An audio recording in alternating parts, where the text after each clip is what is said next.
The sun blazed over Onitsha, casting golden streaks across the bustling marketplace. 5-year-old Chiamaka clutched the edge of her mother's wrapper, trying to match her hurried steps.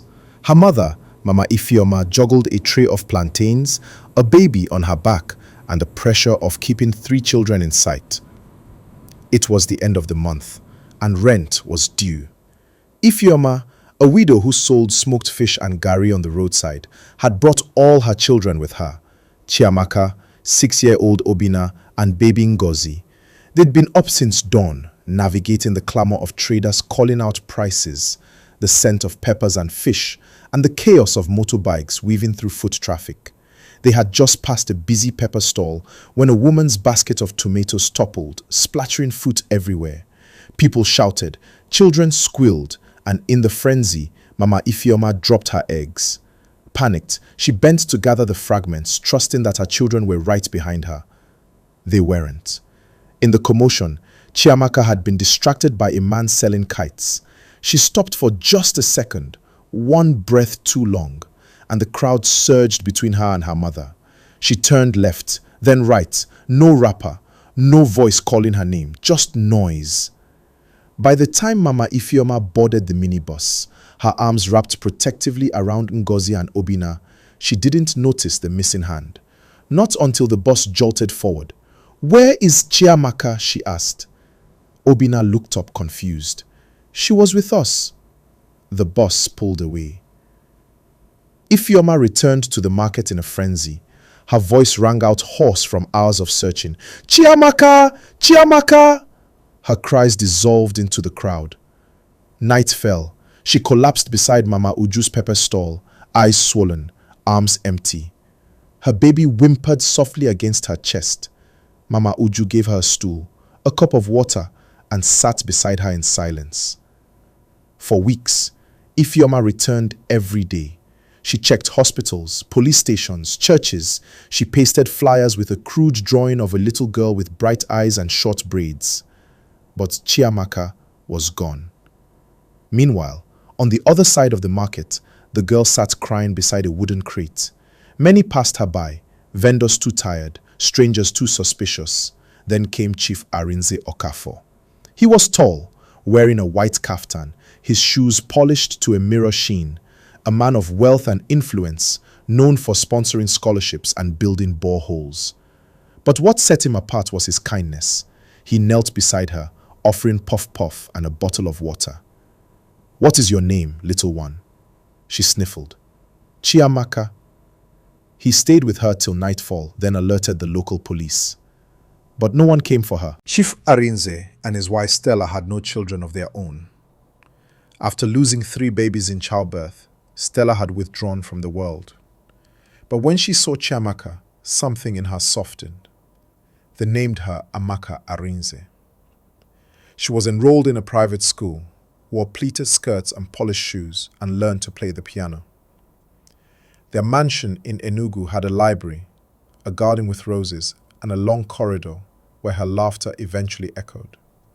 But late at night, she would sometimes wake up crying, unsure why, a lullaby on the edge of her memory, and the echo of a boy's voice saying, "Sister."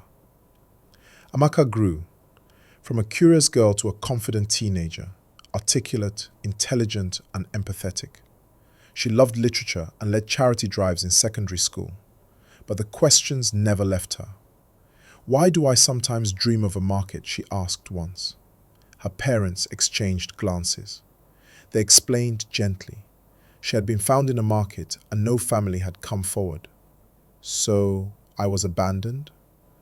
"You were found," Stella corrected, "and loved." Still, Amaka wondered, why didn't anyone come for her? One evening, at 18, she opened an old trunk in the attic. Inside, newspaper clippings, a police report, a drawing of a girl with bright eyes. Her heart pounded. She had been someone before Amaka, someone named Chiamaka, and she had to find her way back. Amaka lay awake, the old trunk's contents swirling in her mind like a storm.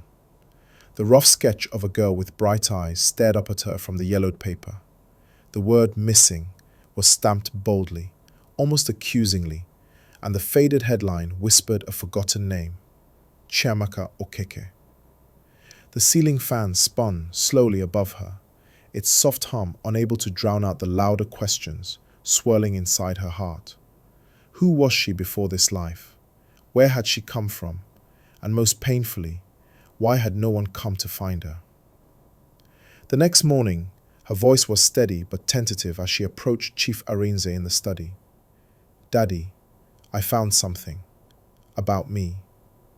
He looked up sharply, the weight of years suddenly pressing down on his shoulders.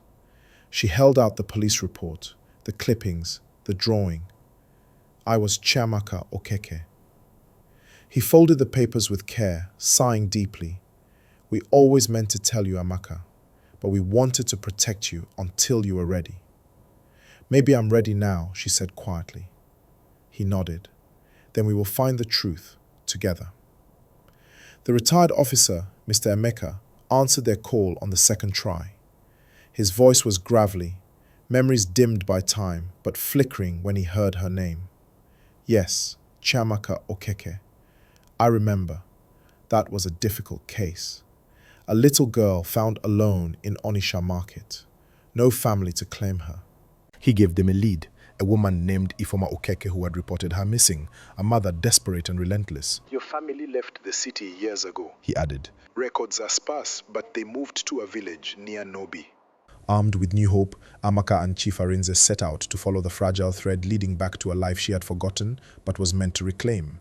Back in the Onitsha market, Amaka walked slowly, each step stirring memories she couldn't yet name. Vendors shouted, children darted between stalls, and the air was thick with the mingled scents of spices and smoke. Here, in the chaos, her past had begun, and maybe so would her future. Near a pepper stall, an older woman squinted at her. "You look like someone, a girl who was lost here long ago. Her mother never stopped calling." "Do you know where she is?" Amaka asked. The woman nodded toward a cluster of wooden homes. "Mama Uju knows. She was Ifoma's friend." Mama Uju's small home smelled of pepper and earth. Her back was bent, but her eyes were sharp as she took Amaka in. "You have Chiamaka's eyes," she whispered, reaching out trembling hands to hold her face. "Your mother never gave up. She moved to the village, but her heart never left this market." Tears pricked Amaka's eyes. "I think I'm her." Mama Uju smiled through tears. "Then come, your mother waits." The village of Nobi was quiet and green, a world away from the clamor of the city. Dust swirled around simple compounds where chickens pecked and children played barefoot. Amaka's heart pounded as they approached a familiar home. Mama Ifoma, older and weathered by time, stood at the doorstep, her eyes searching the horizon. When their eyes met, everything stopped. "Chi Amaka," she breathed. Amaka ran into her arms, the years of separation melting away in tears and whispered prayers. Obina, now tall and strong, appeared in the doorway. "Sister?" he asked quietly. "Yes," Amaka answered. "I'm home." The village embraced Amaka like the warm sun after a long rain. Days were filled with stories and laughter, the sound of cicadas humming in the background. Yet beneath the joy lay the ache of lost years, memories stolen, identities misplaced. Ifoma held her close every morning, as if trying to imprint the regained daughter onto her heart forever. "We have so much to catch up on," she whispered, smoothing Amaka's hair. Obina showed her the village school, the small stream where they used to swim, and the mango tree they used to climb. "You were always the brave one," he smiled. But Amaka also saw the questions in their eyes. How much did she really remember? Could she ever truly belong again? Late at night, Amaka would lie awake, haunted by fragmented memories. A man's angry voice, a locked door, a soft lullaby she could almost recall. Chief Arinze sat with her one evening, offering steady support. "Your past is part of you," he said, "but it does not define you." Amaka clenched her fist. "I want to know everything. Why was I taken? Who left me? And what if there are parts of me they never told me?" The road ahead was uncertain, but for the first time she felt ready to walk it. A letter arrived one morning, a summons to the city court. Someone was challenging her claim to the family name, insisting the girl taken years ago was someone else. Ifoma looked worried. There are those who want to keep the past buried. Amaka squared her shoulders. Then I will fight. For my mother, for Obina, for myself. Chief Arinze placed a hand on her shoulder. And you won't be alone. In the crowded courtroom, Amaka faced whispers and doubters, but also a growing tide of supporters, neighbors, friends, even some from the city who believed her story. Her voice rang clear as she recounted the tale of lost and found, of love and resilience. When the judge declared her the rightful Chiamaka Okeke, relief flooded her like a river breaking through a dam. Outside, the sun shone brighter. The fight was won, but the journey, her true journey, was only just beginning. Back in the village, life settled into a new rhythm. Amaka began helping at the local school, teaching children the stories and songs her mother had taught her. The villagers welcomed her warmly, but sometimes, in quiet moments, she felt like a stranger in her own home. One afternoon, Obina handed her a small package wrapped in woven fabric.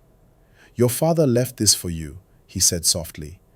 Inside was a leather-bound journal filled with faded handwriting, letters and memories her father had kept. Amaka's eyes misted. She traced the words, feeling a connection to the man she never met. "I have so much to learn." News came that a documentary filmmaker from Lagos wanted to tell Amaka's story. Some in the village were wary, but Amaka saw it as a chance to give voice to those stolen by fate and to inspire others. In the city, the bustle was overwhelming. Cars honking, neon lights flashing, strangers everywhere. Yet Amaka moved with purpose, her heart anchored by the faces she loved. At the studio, she met others who had endured similar losses. "Wherever you go, remember this is your home." Obina smiled, "And you will always have us." Amaka took a deep breath, feeling the weight of the past and the promise of the future entwined within her. "I will follow my heart," she said. Amaka packed a small bag with essentials, her father's journal, a few clothes, and a letter from her mother. The morning sun warmed the dusty path as she said her goodbyes. The village gathered to send her off, their blessings mingling with tears. Her destination was Oka, a bustling university town where Tobena was studying engineering. The thought of reuniting with her brother gave her courage. The journey by bus was long and winding. Through the window, she watched green hills roll past and villages flicker by like memories. At the bus station, Tobena's smile was wide and genuine. "Sister," he says simply, and it felt like the word filled the empty spaces inside her. University life was a whirlwind. Amaka enrolled in a child development program, driven by a desire to help children like herself. The campus buzzed with energy, ideas, and dreams. But balancing her new life in the city with her roots in Nobi was hard. Calls home were frequent and filled with stories, but sometimes she felt torn, caught between two families, two identities. One night, as she sat studying under a dim lamp, Tobena knocked and brought her tea. "You don't have to carry it all alone," he said. "We're family. We share the load." Amaka smiled, grateful. Through her studies and volunteer work, Amaka began to understand the scars left by her past, the trauma of loss, the confusion of identity, and the hope of belonging. She met others who had been displaced, children separated from parents, families torn apart. Their stories echoed hers. Slowly, Amaka found peace, not in forgetting, but in embracing her whole story. Years passed. Amaka graduated and returned to Nobi with a plan to open a community center focused on literacy, emotional support, and creative expression for children. With help from both families and friends she had made, the center blossomed. At the opening, Amaka spoke to a crowd gathered beneath a bright sky. "My journey was one of loss and finding, but it is also a journey of hope. For every child who feels forgotten, remember, you are found, you are loved." Applause rang out. The community center quickly became a safe haven. Children laughed, painted, and read together. Parents came for workshops, learning how to support their children's emotional well-being. Amaka worked tirelessly, drawing on her own experiences to connect with the kids. She listened to their stories and reminded them that their past did not define their future. One afternoon, an elderly woman approached Amaka. Her eyes were kind and wise. "You have brought light back to Nobi," she said. "Your mother would be proud." Amaka felt a warm tear slide down her cheek. News traveled that Amaka's mother, long thought lost, had been found alive in a distant village. She was older, frailer, but her spirit remained unbroken. With Tobena by her side, Amaka traveled to bring her mother home. Their reunion was bittersweet, years apart, but a lifetime of love waiting to be rekindled. They embraced beneath the mango tree where Amaka had played as a child. Amaka's mother joined the center as a storyteller, sharing folk tales and wisdom with the children. Together, they wove the past and future into a tapestry of hope. The village flourished, and the community center became a symbol, a bridge between hardship and healing, loss and love. Amaka stood on the porch one evening, watching children dance in the fading light. Her journey had been long, but here at last she had found hope. Despite the joy, life was not without challenges. Amaka grappled with feelings of guilt between two families, two worlds, and her own dreams. Tobena confided in her one night, "It's okay to feel torn, but remember, you're not alone." They began to plan ways to expand the center's reach, reaching nearby villages where children faced even greater hardships. Amaka enrolled in a part-time program for child psychology, determined to deepen her understanding of trauma and resilience. Her work became a mission, not just to heal herself, but to help others rise from their own shadows. One afternoon, a stranger arrived at the center, a man with a gentle smile and an artist's satchel. He introduced himself as Emeka, a local painter inspired by stories of resilience. He offered to teach the children art, encouraging them to express their dreams and fears through colors and shapes. Amaka watched as shy children transformed into bold creators, their paintings telling stories words could not capture. Emeka and Amaka grew close, their shared passion for healing and creativity, forging a new chapter in both their lives. As the community center flourished, shadows from the past occasionally surfaced. One day, a letter arrived for Amaka from a woman claiming to be a distant relative, seeking answers about the family's history. Amaka was torn. Could reopening old wounds threaten the fragile peace? Or was it time to face the full truth? With Tobena's steady support, she decided to meet the woman, ready to embrace whatever truths might come. The meeting with the mysterious relative Adeze was both tense and revealing. Adeze brought old letters, faded photographs, and stories from the family's past, some joyful, others painful. Amaka learned of secrets kept hidden for decades, betrayals, sacrifices, and a lost inheritance tied to the village's elders. The revelation stirred a mix of anger, sadness, but also clarity.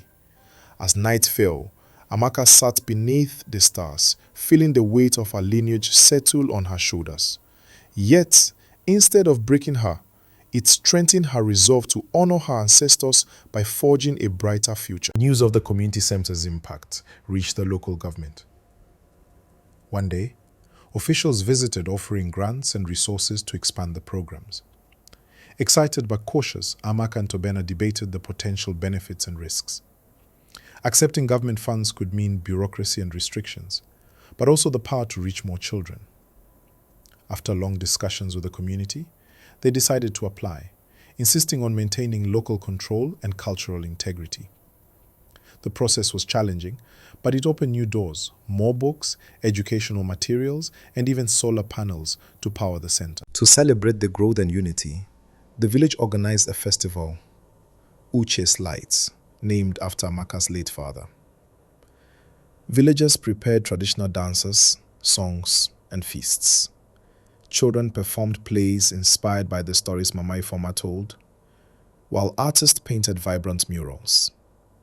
Amaka stood on the stage, heart full, watching generations come together. She saw in their faces the hope she had long sought. That night, fireworks lit the sky, reflecting in Amaka's eyes, a promise that, from pain, could rise enduring joy. Packing her bags, Amaka felt a swell of emotions, excitement, fear, and longing. The village gathered to bid her farewell, tears mixed with smiles as she promised to return. On the plane, looking out at the clouds, Amaka whispered a prayer that her journey would heal not just herself, but the generations still to come.